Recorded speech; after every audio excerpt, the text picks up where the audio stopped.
ಹೌದು, ಜೋಕರ್ ಅಂತ ನಿನ್ನೆ ಪದ ಉಪಯೋಗಿಸಿರೋದು ನಾನು ವಾಟ್ಸಪ್ಪಲ್ಲಿ ನೋಡಿದೆ. ನಿಮಗೆ ಗೊತ್ತಿರಬೇಕು ಜೋಕರ್ ಅಂದರೆ ಏನು. ರಮ್ಮಿ ಆಡ್ತಾರೆ, ನನಗೆ ಪೂರ್ತಿ ಬರೋಲ್ಲ ರಮ್ಮಿ. ಈ 3 ಲೀವ್ಸಲ್ಲೂ ರಮ್ಮಿ ಆಡ್ತಾರೆ. ಜೋಕರ್ ಇದ್ದರೆ ಯಾವುದಕ್ಕೆ ಬೇಕಾದ್ರೂ ಸೇರಿಸ್ಬೋದು ಅಲ್ಲ. ಜೋಕರ್ಗೆ ಎಲ್ಲ ಇದಕ್ಕೂ ಬೆಲೆ. ಈಗ ಯಾರು ಜೋಕರು ಅಂತ ನಿಮಗೆ ಅರ್ಥ ಆಗಬೇಕು. ಯಾರ ಹತ್ರ ಹೋದ್ರೂ ಆಡಳಿತ ಮಾಡೋದು ಬೈಕೊಂಬರೋದು ಅವ್ರ ಜೋಕರ, ನಾನು ಜೋಕರ.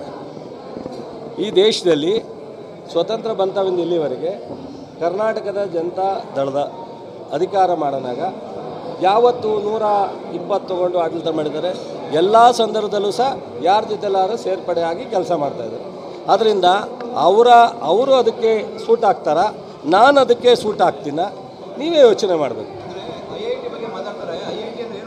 ಹೌದು ಪಾಪ ನನಗೇನು ಗೊತ್ತಿಲ್ಲ. ಹಿಂದೆ ಒಬ್ಬರು ಹೇಳಿದ್ರು ನನಗೆ MLA ಅಂದರೆ ಏನು ಅಂತ ಗೊತ್ತಿಲ್ಲ.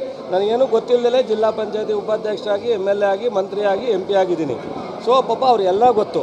ನೋಡ್ರಿ, IITನ ಅವ್ರ ತಂದೆ ಯಾವತ್ತಾರು ಮಂಡ್ಯದಲ್ಲಿ ಕೊಡಿ ಅಂತ ಬರೆದಿರೋ ಲೆಟ್ರ್ ಇದ್ದರೆ ತಗೊಳ್ಳಿ.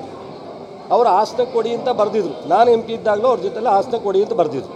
ಯಾವತ್ತಾರು ಒಂದು ದಿವಸ ಮಂಡ್ಯಕ್ಕೆ IIT ಕೊಡಿ ಅಂತ ಅವರು ಲೆಟ್ರ್ ಬರೆದಿದ್ರು. ಅವರು ಪಾರ್ಲಿಮೆಂಟಲ್ಲಿ ಚರ್ಚೆ ಮಾಡಿದರು.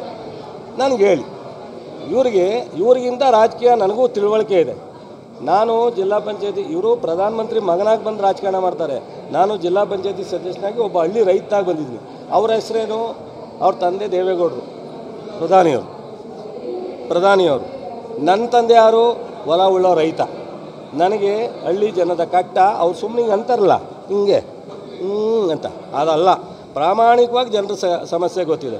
94ರಿಂದ 99 ರಾಜಕೀಯದಲ್ಲಿ ಅವ್ರದ್ದೇನು ಪಾತ್ರ ಮಂಡ್ಯದಲ್ಲಿ? ನಾನು ಗೆಲ್ಲಲಿಕ್ಕೆ 94ರಿಂದ 99 ಕೇಳಿ. ಶಿವರಾಮೇಗೌಡರು ಪರ ಇದ್ರ, ಅವರು ನನ್ನ ಪರ ಇದ್ರ, ನಾನು ಜನತಾದಳದ ಅಧ್ಯಕ್ಷ, ನನ್ನ ಪರ ಇದ್ರ.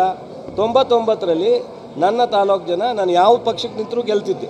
ಅವತ್ತು ಕಾಂಗ್ರೆಸ್ಗೆ ನಿಂತಿದ್ದೆ, ನಾನು 15,000ದಲ್ಲಿ ಗೆದ್ದೆ, 20,000ದಲ್ಲಿ ಗೆಲ್ತಿದ್ದೆ. ಸೊ ನಾನು ಗೆದ್ದಿದ್ದು ಅವತ್ತು 15,000ದಲ್ಲಿ. ಇಂಡಿಪೆಂಡೆಂಟ್ ನಿಂತ್ಕೊಂಡ್ರು ಗೆಲ್ತಿದ್ದೆ. 94ರಿಂದ 99 5 ವರ್ಷ ಸತತವಾಗಿ ಶಿವರಾಮೇಗೌಡರನ್ನ ಪಕ್ಷಕ್ಕೆ ಸೇರಿಸ್ಕೊಂಡು ಅವ್ರ ಜೊತೆ ಇಡೀ ಸರ್ಕಾರ, ಇಡೀ ಪಕ್ಷ ಜೊತೆಲಿತ್ತು. ಅವ್ರದ್ದೇನು ಕೊಡುಗೆ?